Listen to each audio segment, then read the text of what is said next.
Some of those other elements are telling the story of that experience, but all of this has to start with the foundation of the on-track experience. This slide right here is a picture of the paddock, which we completely demolished and rebuilt and opened in 2024, a $200 million investment.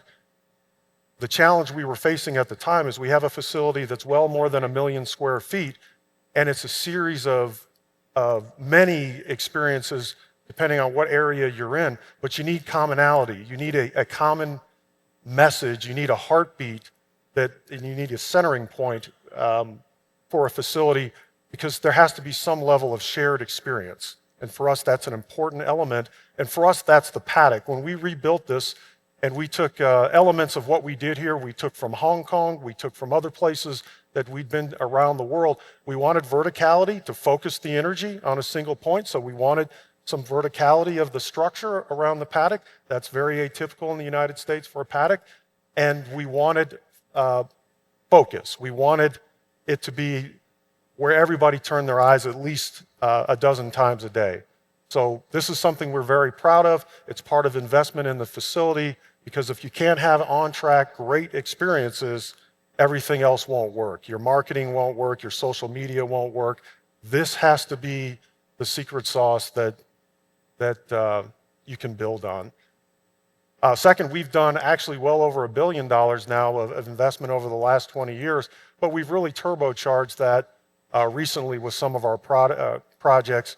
The idea is, while every project doesn't touch every customer, it's important that our core fans understand that something is going to be new, and that they look for it, and that they think about it, and that they're inspired about it. It's part of momentum. You can never be standing still. You always have to be moving forward. And for us, we always want to excite and delight our customers and have our customers talking about what's new. So this is just a snapshot of some of the projects that we've done most recently, and there's more to come. We're in the middle of a $300 million one now that will be ready in 2028. Next, we've talked about community, we've talked about the facility. Let's talk about the people. Certainly the Kentucky Derby is known for celebrities. We are fortunate to have a lot of these. As I look at this now, this is actually a U.S. football player. You may not know him, but you can think of him as Taylor Swift's boyfriend. That's who that guy is. So we get lots of celebrities. We actually do not purposely invest in bringing celebrities. Celebrities attend through lots of charitable organizations that are bringing them in, and just because of their own specific interests. We do not run a program where we are bringing in celebrities. We are fortunate to have an event that attracts them, an event around which other events build charitable operations to bring these in, but we do not do this. We do not pay to have celebrities come. We certainly appreciate them. That's certainly part of the energy that we have in the event, but it's not a specific goal of ours to pay for celebrities. We focus on the rest of the people. We want everybody that comes to the facility to feel like a celebrity. This is something I think that's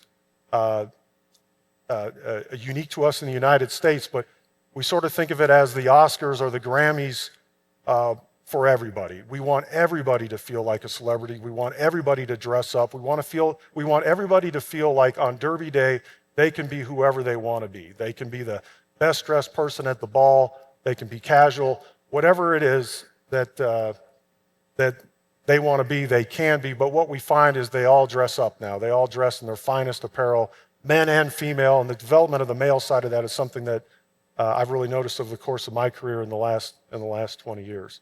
So people's an important part. Everybody needs to feel special. But also a big part of this is segmenting very finely our seating capacity within the facility so that we can mold and shape lots and lots of different experiences, lots and lots of different levels of experience to find an offering that fits for everybody. Increasingly, and this is an initiative that is just relatively new in the 152-year of our history of our company, international. We know we have an international brand. We know we have a great international brand, but ironically, the event wasn't built with a focus on international. That's something that our team now is really emphasizing and bringing to the forefront. We want to share our event with the world. We think it's a unique American event. Yes, horse racing happens everywhere. We've heard from many of the elite institutions around the world, but there's something about our event that's unique to America that we think is special and we think is a great offering for others. Part of how we share it is television. As I said, television is very important for us. NBC is an important partner. Yes, media rights fees, broadcasting rights fees are very important. They're substantial, they're important. But ultimately, I view them as storytellers for us. They need to tell the story of the on-track experience. That's the product that people find interesting and that they find inspiring, and all the stories that lead into the race itself. We were pleased with the Netflix series of which we were a part of. We always encourage things like that. You'll see, and this is a somewhat American thing, but you'll see a Hallmark movie on the Hallmark Channel come out, a love story based on the Kentucky Derby backdrop that will drop or be broadcast the day before the Derby. We encourage that kind of storytelling. It's not just NBC. It can be Netflix. It can be Hallmark. We encourage media productions when they make sense, when they're legitimate, when they're funded, and that's another way to get out the message of the experience that we offer. So always going to be important for us. This is a quick snapshot. We didn't always track where people came from when they visited the Derby. Now we try to. We can't always find everybody, but we're so grateful and honored that we're becoming an international event with people from all over the world. And boy, oh boy, it's something that we're emphasizing now. It's something we want to build on and improve. And for me, it's actually, as an aside, it's been really humbling to see some of the presentations that have happened and meet some of the folks that are here, learn about their facilities, their businesses. It's inspiring, and it's also very educational for us. There's so many lessons we can take back. Important thing for us, and I think it's a theme that will run through the panel, you always have to talk to your customer about what do they think their experience is? What do they think they're getting? It's very easy.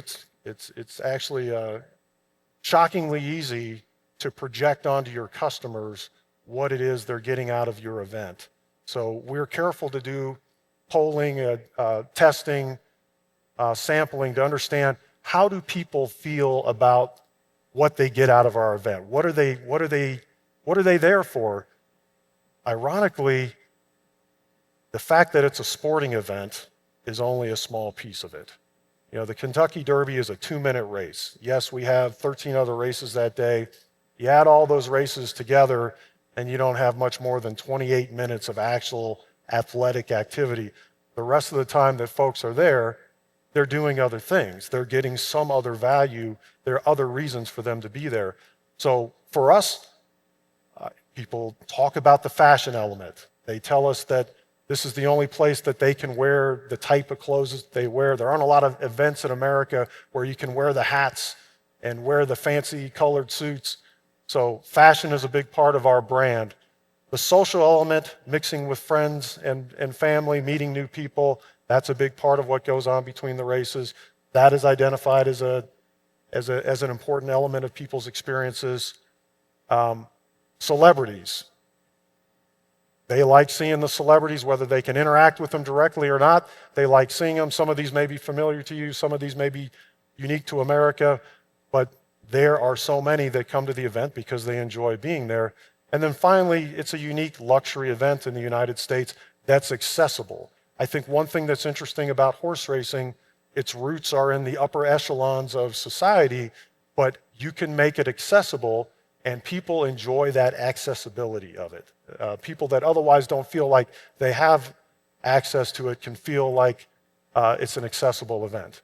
So real quick, pillars of how we talk about this. I can skip ahead and do it from this page. It's the brand, it's the asset, it's the uniqueness of it, always something to emphasize, along with the on-track experience the on-track differentiation. Wagering is a part of it. Sponsorships and partnerships, that's becoming an increasingly big thing for us. That's a relatively new area in terms of its size and impact, but it's been a growing area, fascinating area. Social media and broadcasting. Those are how we measure and drive our success and how we evaluate our success. So I'm looking forward to hearing your questions, talking more about other things we do in the company that feed into this.